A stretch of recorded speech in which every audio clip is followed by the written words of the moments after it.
guys! Namiss niyo ba ako? Ako rin, namiss ko siya. Anyway, nandito na naman ako sa pangalawa kong vlog. Sa wakas, nagkaroon ako ng pangalawang chance. Naalala ko kasi dati, hindi niya ako binigyan ng chance. Ube, buko pandan at keso. Yan ang dating paborito naming dalawa. At dahil namimiss ko siya, susubukan kong gumawa ng mag-isa.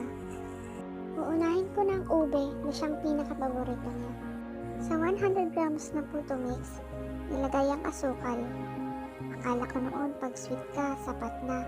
Yun pala, hindi pa. Nilagay ang itlog, milk, and oil. Parang pancake. Paborito rin niya yan bago siya nagsawa. Ay, naaalala ko na naman siya. Anyway, put ube extract, tapos mix mo lang siya. Mix mo lang siya ng mix. Ganon din yung naramdaman ko nung bigla kami nagkita. Mixed emotions. Ganon pa man, naka-move on na ako. So moving on sa puto, pareho pa rin ang ingredient. Indian ng flour, sugar, egg, oil, at milk.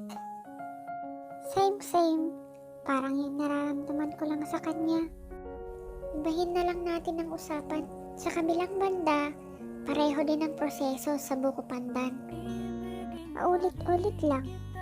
Kahit na nasasaktan ka na, paulit-ulit ka pa rin nagmamahal. Kahit alam mong pinagtagpo kayo, pero hindi tinadhana. Isipin mo na lang, kahit hindi kayo para sa isa't isa, nag-aabang sa'yo para mahalikan ka.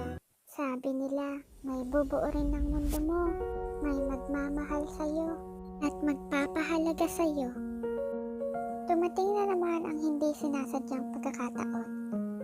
Nakita ko siya. Kinamusta niya ako, sabay sabing, sorry. Sa dinami-dami ng sakit na naranasan, ngumiti na lang ako sa dami ng aking natutunan. Hindi lahat ng second chance binibigay. Pero teka lang, puto nga pala pinag-uusapan natin dito, hindi puto. Pero yan na nga, hindi man perpekto ang putong ito.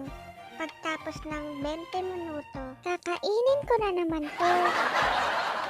Yung puto naman talagang namiss ko. Ayun naman.